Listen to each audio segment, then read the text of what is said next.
و اما للزوج فحالتان، بہرحال شوہر کے لیے دو حالتیں ہیں، النصف عند عدم الولد و ولد الابن و ان سفل، پہلی حالت نصف ملے گا اگر اولاد نہ ہو یا اولاد کی اولاد، مطلب پوتا، یعنی اصول فروع مطلق، چاہے بیٹا ہو چاہے بیٹی ہو، چاہے پوتا ہو چاہے پوتی ہو، ان کے نہ ہونے کے وقت شوہر کو نصف ملے گا۔ شوہر کو کتنا ملے گا؟ نصف ملے گا۔ سمجھ آ گئے بھائی؟ یہ پہلی حالت ہے۔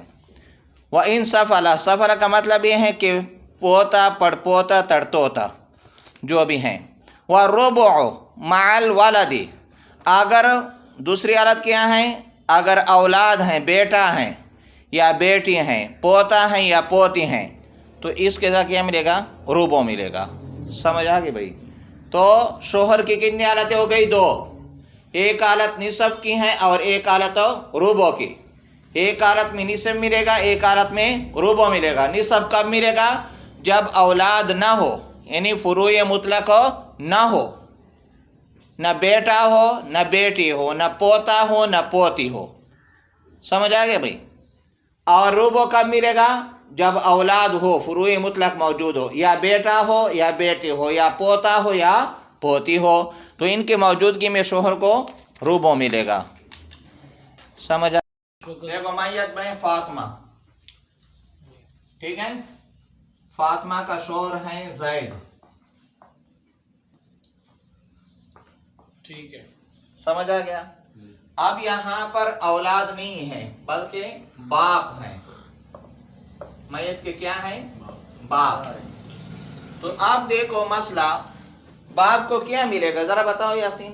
تو عصبہ محض ملے گا استاد جی۔ تو عصبہ محض ہوگا، کیا ہوگا؟ عصبہ محض، عصبہ محض۔ اور شور کا بھی ہم نے پڑھا ہے کہ جب اولاد نہ ہو نصف ملے گا تو کیا ملے گا؟ نصف۔ نصف۔ فاطمہ بڑا سلام، انا للہ و انا الیہ راجعون۔ فاطمہ زید شوہر ہیں، جی،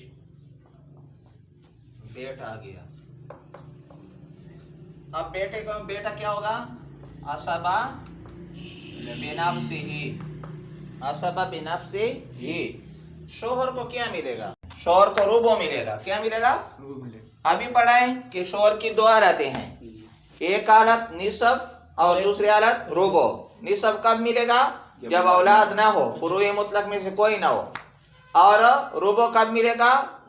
جب فروع مطلق موجود ہو، بیٹا ہو بیٹی ہو، پوتا ہو پوتی ہو۔ تو اس صورت میں بیٹا موجود ہے تو شوہر کو کیا ملے گا؟ ربع ملے گا۔ سمجھ آ گیا بھائی؟ بیٹی ہیں، ٹھیک ہے؟ جی استاد۔ اب بیٹی آ گئی تو شوہر کو کیا ملے گا؟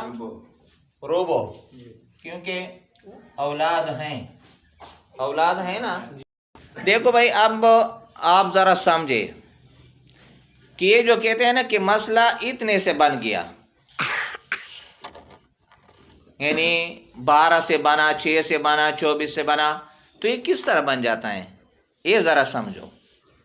دیکھو بھائی، ہم نے جو سہام پڑھے تھے وہ کتنے تھے سہام؟ 6، جو مشتمل تھے 2 نوع پر۔ 6 سیام تھے، مشتمل تھے کتنے پر؟ 2 نوع پر۔ پہلے نوع میں نصف، ربع، ثمن، دوسرے نوع میں ثلثان، ثلث اور سدس۔ سمجھ آ گیا بھائی؟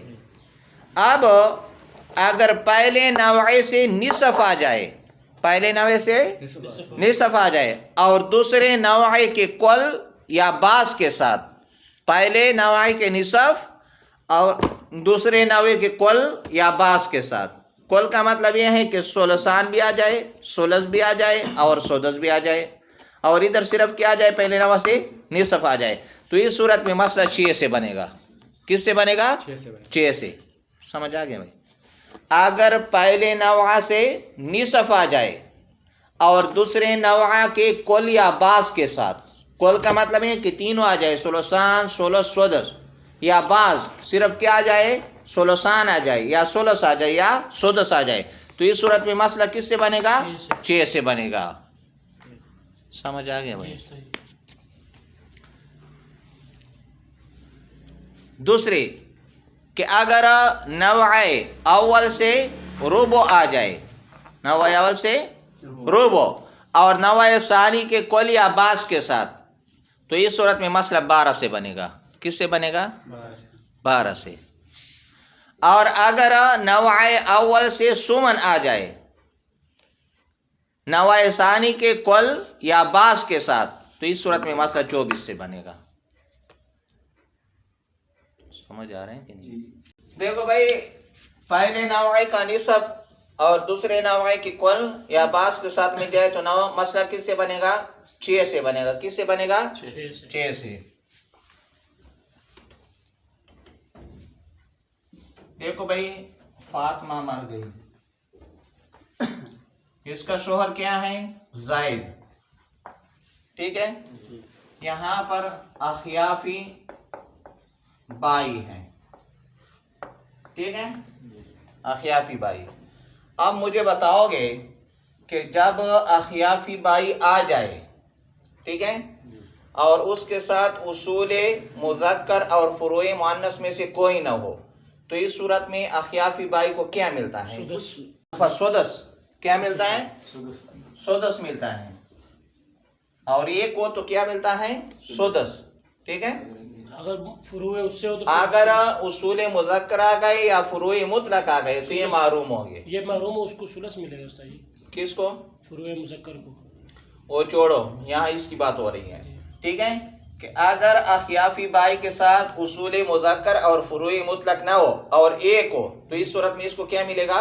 سدس ملے گا۔ اور ابھی ہم نے پڑھا ہے شوہر کے بارے میں کہ شوہر کے ساتھ جب فروع مطلق نہ ہو، یعنی کوئی بھی اولاد نہ ہو، تو صورت کیا ملتا ہے؟ کیا ملتا ہے؟ نصف۔ اب پہلے نوے سے کیا گیا؟ نصف۔ دوسرے نوے کا بعض، یعنی سدس آ گیا۔ 6 سے بعض۔ تو اب مسئلہ کس سے بنے گا؟ 6 6 سے بنے گا۔ 6 کا نصف کتنا ہے؟ 3۔ 6 کا سدس کتنا ہے؟ 1۔ اور باقی 2 بچ گئے، اور باقی 2 بچ گئے، جو باقی کوئی ہوگا اس کو دے دیں گے، بیت المال میں دیا جائے گا، یا باقی دیکھیں گے اگر کوئی نہیں ہے تو بیت المال میں جمع کریں گے۔ سمجھ آ گیا یہ مسئلہ؟ 6 سے کس طرح بنائیں گے؟ جب پہلے نوع کا نصف آ جائے اور دوسرے نوع کے کل یا بعض کے ساتھ۔ دوسرا دیکھو دوبارہ، اب دیکھو مسئلہ ہے، پھر فاطمہ ہے، ادھر زید شوہر ہیں، فاطمہ مر گئی، فاطمہ نے شوہر کو چھوڑا اور ماں کو چھوڑا، ٹھیک ہے؟ اب دیکھو شوہر کو کیا ملے گا جب کہ اولاد نہیں ہے؟ نصف۔ ماں کے جب میت کی کوئی اولاد نہ ہو، ٹھیک ہے، فَلِأُمِّهِ ثُلُث، فَلِأُمِّهِ ثُلُث۔ سمجھ آ گیا؟ وَلِأَبَوَيْهِ لِكُلِّ وَاحِدٍ مِّنْهُمَا السُّدُسُ إِنْ كَانَ لَهُ وَلَدٌ فَإِنْ لَمْ يَكُنْ لَهُ وَلَدٌ وَوَرِثَهُ أَبَوَاهُ فَلِأُمِّهِ ثُلُث، ٹھیک ہے؟ تو ماں کے ساتھ جب میت کی اولاد نہ ہو تو ماں کو کتنا ملتا ہے؟ ثلث ملتا ہے۔ اب پہلے نوے سے نصف آ گیا، دوسرے نوے سے ثلث آ گیا، تو اب مسئلہ کس سے بنے گا؟ 6 سے بنے گا۔ کس سے بنے گا؟ 6 سے۔ تو 6 کا نصف کیا ہے؟ 3 ہے، اور 6 کا ثلث کیا ہے؟ 2۔ سمجھ آ گیا بھائی؟ تو یہ سمجھانا تھا آپ کو کہ مسئلہ پھر کس سے بنائیں گے؟ جب نوع اول سے نصف آ جائے اور نوع ثانی کے کل یا بعض کے ساتھ، تو اس صورت میں مسئلہ کس سے بنے گا؟ 6 سے بنے گا۔ اور اگر نوع اول سے کیا جائے؟ ربع آ جائے نوع ثانی کے کل یا بعض کے ساتھ، تو مسئلہ کس سے بنے گا؟ 12 سے بنے گا۔ اب دیکھو شوہر کے ساتھ کیا آیا ہے؟ بیٹا ہے۔ جب بیٹا آ جائے تو شوہر کو کیا ملے گا؟ ربع ملے گا۔ ماں کے ساتھ اولاد ہیں میت کی، تو ماں کو کیا ملے گا؟ سدس۔ کیا ملے گا؟ وَلِأَبَوَيْهِ لِكُلِّ وَاحِدٍ مِّنْهُمَا السُّدُسُ إِنْ كَانَ لَهُ وَلَدٌ، اگر اولاد ہو تو ماں کو کیا ملے گا؟ سدس ملے گا۔ بیٹا اسبہ بنفسی ہو جائے گا، ٹھیک ہے؟ تو اب ربع آ گیا پہلے نوع سے،